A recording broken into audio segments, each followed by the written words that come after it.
What's up, guys? Alpine Gremlin again here with some more World of Tanks, and the reason why I haven't been putting up any videos lately is because my recording software just stopped working, and I haven't been able to. It wouldn't record any video. I mean, I could hear my voice, but I couldn't actually see the gameplay, so that wouldn't do it all. So I had to find out an alternative. So hopefully this one will come out a little bit better. This is about the third time I've tried to record this game that's been sitting on my hard drive for a while. This is before they put in the micro patch for the football. But anyway, this is a real heartbreak in the Leopard one, and I wanted to share this with you guys. Maybe analyze some of the mistakes that I made or some of the things I could have done better.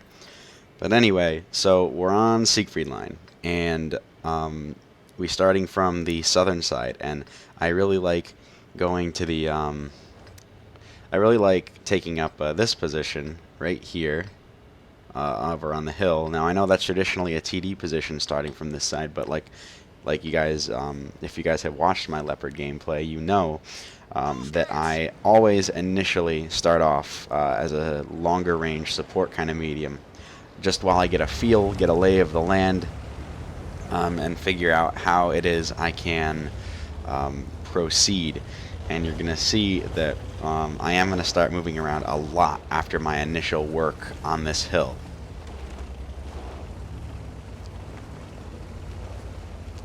So we're coming up here. This position gets good lanes of fire down this road. Anybody trying to go up to this area here. Now these mediums here, the Scent Action X and the Object 140, those guys are the brawling kind of more mediums. They have more armor than me, and they're going to be able to kind of weather a storm against other medium tanks up here. There is a good amount of people going there, so they should theoretically have the situation in hand. But I'm going to be up here sniping anybody that either tries to cross that road to get up to that hill position, or anyone that's actually fighting there. You can see I do have some nice shots as I whiff one right over the PTA at those people there. Now I got spotted there, and I bump into a Super Pershing who A, shouldn't be in this match in the first place, and B, shouldn't be coming up this hill. Anyway, I get lit, and it's most likely at this moment I'm thinking it's most likely their scout. I get shot by the AT-15, was sitting out there a bit too long, but that indicates that I'm still lit. So that AMX 1390, who it's most likely to be, is probably in a good concealed position. So I take a quick peek out to get another shot at the IS-3. I'm just taking quick peeks to see if I get lit. Now I didn't get lit that time, so it's possible the 1390 might have moved on. Put a shot into the T-54E1. Who backs into cover, so I take a shot at the other T-54E1. Oh, my bad, the Leo PTA. Put a shot into him. Now you can see we're working these guys pretty well. This covering fire, in part, has allowed our mediums, the Scent Action X and the Object 140, to move up right underneath that gun line. So they're not only lighting anybody that tries to fight them over there, giving me good shots, but he's also now, and that Wheezy has now moved up far enough to now he's now been able to spot their supporting tank destroyers, which is really nice. Unfortunately, I don't have any shots just yet on those TDs, so I'm going to continue trying to work the mediums here. T-62A wasn't giving me a shot there.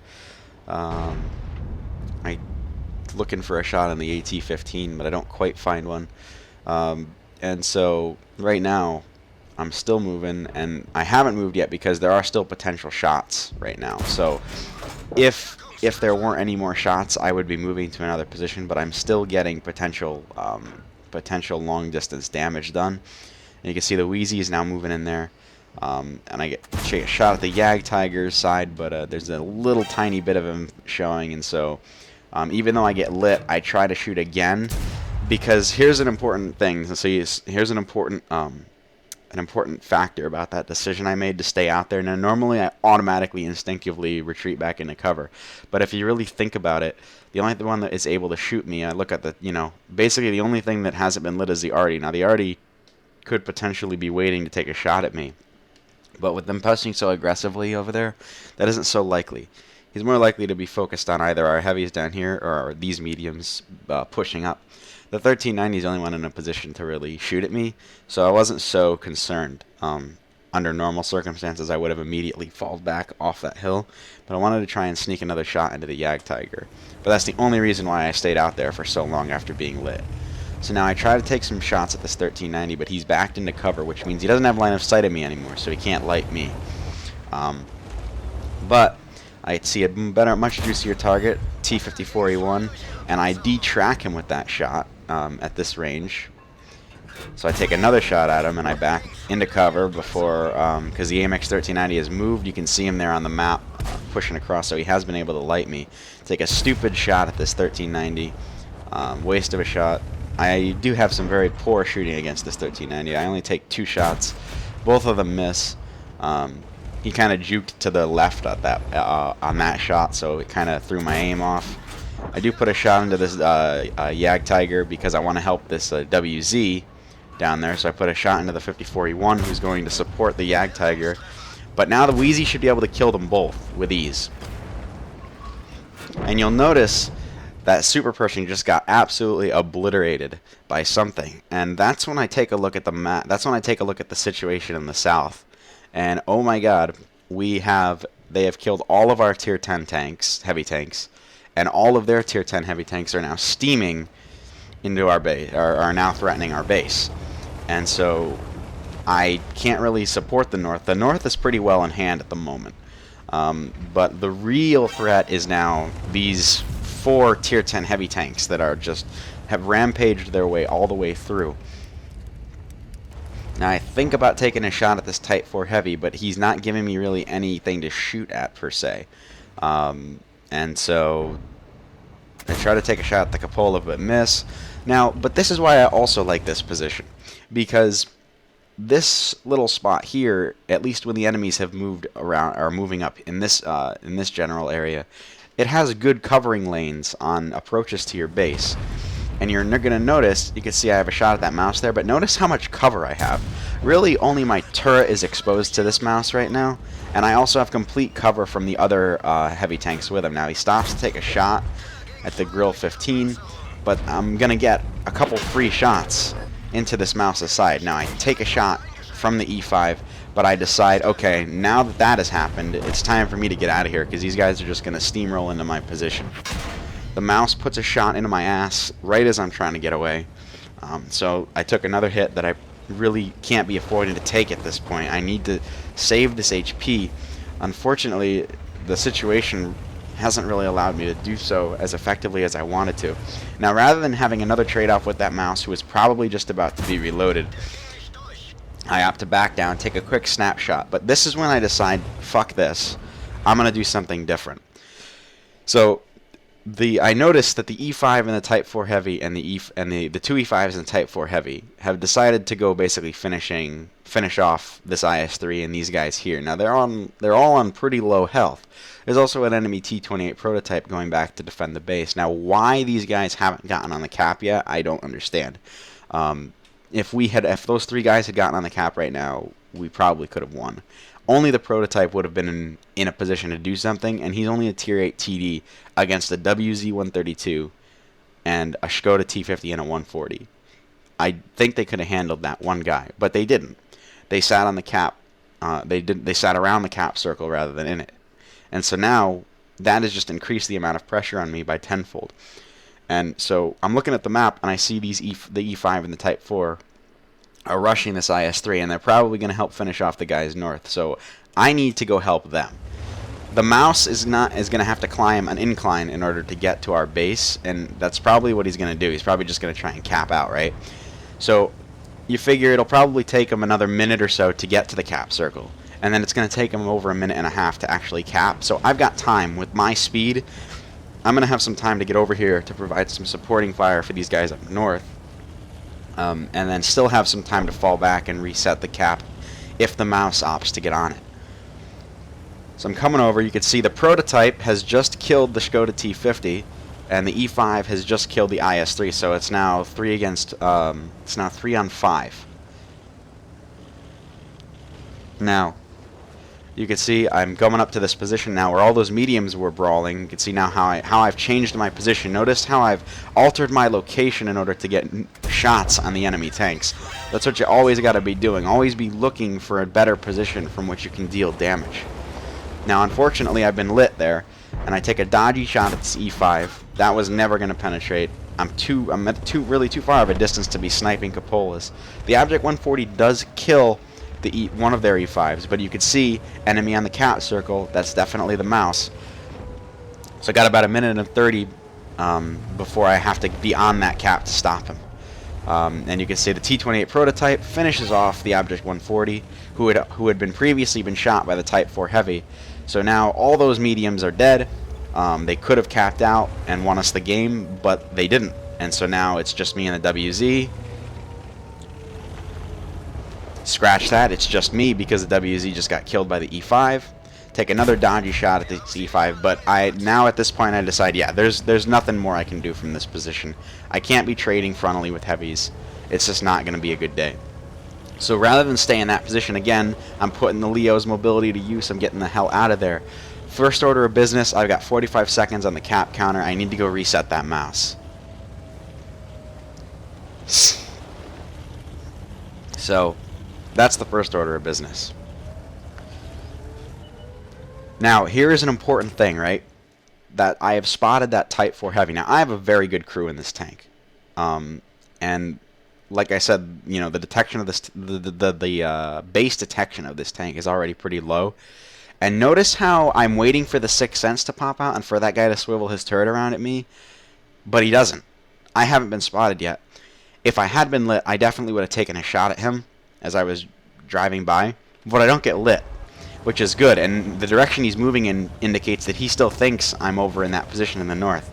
I spot the mouse, but you notice he's in a good position. I don't have any really easy side shots from these bushes here, so unfortunately I'm gonna have to actually get in there and get along his side, otherwise I was never gonna penetrate him. And unfortunately that's gonna mean getting spotted, taking a hit from the mouse for 502 damage. I do put a shot into his side for the reset, and I'm obviously going to reload before he does. So that's the mouse out of the fight. The base is temporarily secure, but it's still 3-on-1, and and anything on the enemy team can now one-shot me. I only have 332 health left, so was taking that last hit the deciding factor here? You be the judge. I did take, you know, there are several points along this game where I took hits that I really didn't need to take. That could have really come in handy in this moment. And like I said, you know, and this whole game I was kind of thinking about my HP. I was really beating myself up for losing all the, you know, taking that hit from that AT-15 earlier, and you know, and just taking unnecessary damage that I really could have used right about now. In a tank like this, you know, that is your armor, is your HP, and so you really can't afford to be taking hits, especially early on, because you never know when you'll be in a situation like this where you're the last alive, and you know you're gonna have to throw some of that HP around. So anyway, I come up here rather than stay in the same position. I opt to actually go into their base. Now, capping honestly capping really isn't an option. I don't know at this point where these guys actually are, and all that getting on their cap is gonna do is just tell them where I am. Now there's about 5 minutes left on the clock, so I do have some time to work here. However, if they get on my cap, then that's going to just add a whole nother layer of pressure. That means that I don't have that time anymore. So I don't spot anything going up on the bunker there. I'm trying to see if I can catch this T-28 prototype. I figure he's slow. Maybe he's deciding to stay in the base to defend it in case I do try to come and cap. So right now I'm trying to pick on people that are isolated, basically. That's my whole mentality here. I'm trying to get lone tanks where I can just isolate and outplay and take them apart one by one, but you're going to see that these guys really aren't doing, you know, they don't seem to be doing that. So I don't see the prototype in the base, and that's when our cap circle goes off. Now it could be any of those guys. 140 on my team thinks it's the E5. I mean, it's possible, but does it really matter? Because there's only one tank on the cap circle, and what that indicates to me is that these guys aren't really going for a win by cap. They're trying to kill me. They want me to come out so they can kill me. And so what that indicates is that one of them's on cap, the other two are on Overwatch. So now I really have to plan my approach. Now, I can't take the safe route because I'm not going to have time. If I go all the way around here, I'm not going to get back in time. I have to go straight through here. So this is going to open me up to shots. If the prototype is set up on Overwatch here, he might spot me and take me out. If he's hiding over here, I'll get a shot into my side. You know, who knows? But at this point, I really can't afford to be thinking about that. You know, I've got to reset this cap. And you can see now I'm really feeling the pressure because I actually load my first heat round of the game.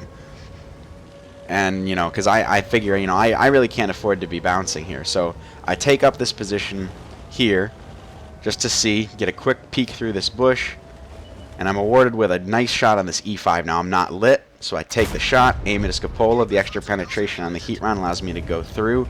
But you notice I didn't get lit, so this is going to give me another free ambush shot just in the nick of time on the side of that Type 5 Heavy. Now unfortunately the Type 5 does light me there. So now he knows where I am. He's turned his strongest armor to me, and so I need to get some distance so I can again make more use of my view range. And remember, that is the one advantage I have against these guys. I might not have armor, but I've got rate of fire, view range, and camo rating. These are all big lumbering slow tanks. So I'm using all of these strengths to my advantages.